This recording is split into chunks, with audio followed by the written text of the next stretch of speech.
এই দার্জিলিং লোকসভা কেন্দ্রের মাটিগাড়া নকশালবাড়ি বিধানসভার বিধায়ক আনন্দময় বর্মন তিনি কিন্তু নিজের ভোটাধিকার প্রয়োগ করলেন। 25-এর 159 নম্বর বুথ পাথরঘাটা জুনিয়র বেসিক স্কুলে এদিন সকাল সকাল ভোট দিলেন মাটিগাড়া নকশালবাড়ির বিধায়ক আনন্দময় বর্মন।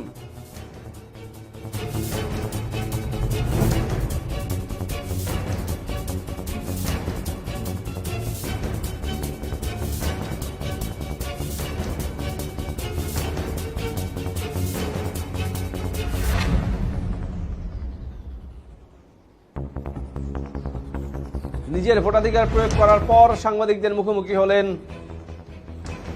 মাটিগাড়া নকশালবাড়ির বিধায়ক আনন্দময় বর্মন।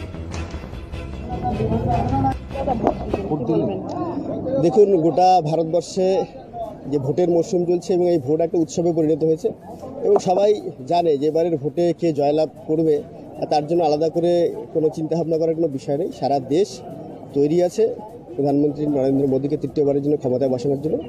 আজকে আমরাও আমাদের এই বুথে ভোট প্রয়োগ হচ্ছে। আমাদের দুটো বুথ পাশাপাশি আছে, 158 এবং 159। সবাই এখানে স্বতঃস্ফূর্তভাবে ভোট দিতে এসছে এবং আমরা সবাই জানি এখানকার বেশিরভাগ ভোট সব বিজেপিতেই পড়ে এবং আগামী দিনে ভারতীয় জনতা পার্টির সরকার নিশ্চিত এবং আপকি বার 400 পারের যে স্লোগান সেটা সার্থক হবে।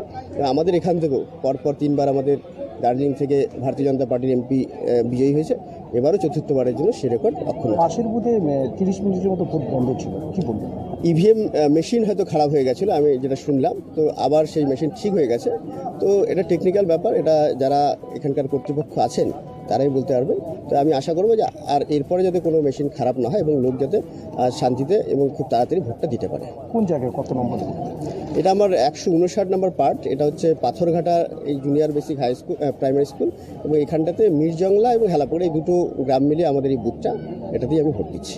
দ্বিতীয় দফায় দার্জিলিং লোকসভা কেন্দ্রে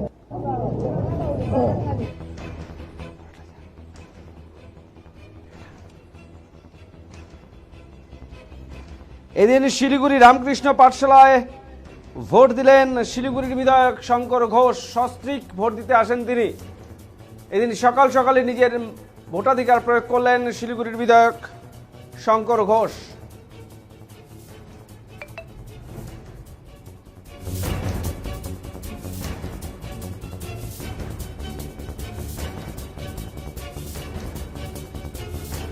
কয়েক লক্ষাধিক ভোটে জিতবেন বিজেপি প্রার্থী রাজু বিস্তা। এদিন ভোট দিয়ে এসেই কার্যত দাবি করলেন শঙ্কর ঘোষ।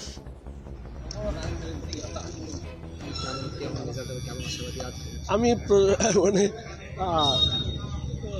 তোমাদের সাথেও যা পরিচয়, আমার যা দেখা, এত নিরুত্তাপ ভোট আমি দেখিনি। মনে হচ্ছে বিরোধীরা ভোট লড়ার আগেই জায়গা ছেড়ে দিয়ে চলে গেছে। ভোটাররা আসছেন, ভোট দিচ্ছেন শান্তিপূর্ণভাবে। আমি চাইব যে শেষ ভোটার আজকের দিনে তিনিও যেন শান্তিপূর্ণভাবে ভোট দিন। আমাদের মাননীয় সাংসদ রাজু বিস্তা 5 লাখের বেশি ভোটে জয়ী হবে এই আশা রাখছি এবং আমার শিলিগুড়ি, আমার দার্জিলিং, আমার উত্তরবঙ্গ নিশ্চিতভাবে নরেন্দ্র মোদীকে আরও শক্তিশালী করবার জন্য আমাদের মাননীয় প্রধানমন্ত্রী নরেন্দ্র মোদী মহাশয়কে উত্তরবঙ্গের 8টি লোকসভার আসনই তার হাতে তুলে দেবে। আমাদের দার্জিলিং লোকসভা কেন্দ্রের প্রিভিয়াস কোনো রেকর্ড নেই যে আসাম। সাধারণভাবে এটা আমাদের প্রত্যেকটি রাজনৈতিক দল যারা এখানে আছে তাদের প্রত্যেকেরই এর জন্য আমি বলবো ধন্যবাদ দেওয়া উচিত। আমাদের রাজনৈতিক দলের, বিভিন্ন রাজনৈতিক দলের যারা বর্ষিয়ান নেতা আছে তারা কিন্তু এই সহযোগিতা করেন। কিছু ছোটোখাটো সমস্যা যদিও তৈরি হয়, নিশ্চিতভাবে সেগুলোকে যাতে বড় আকার ধারণ না করে তার চেষ্টা কিন্তু সবসময় করা।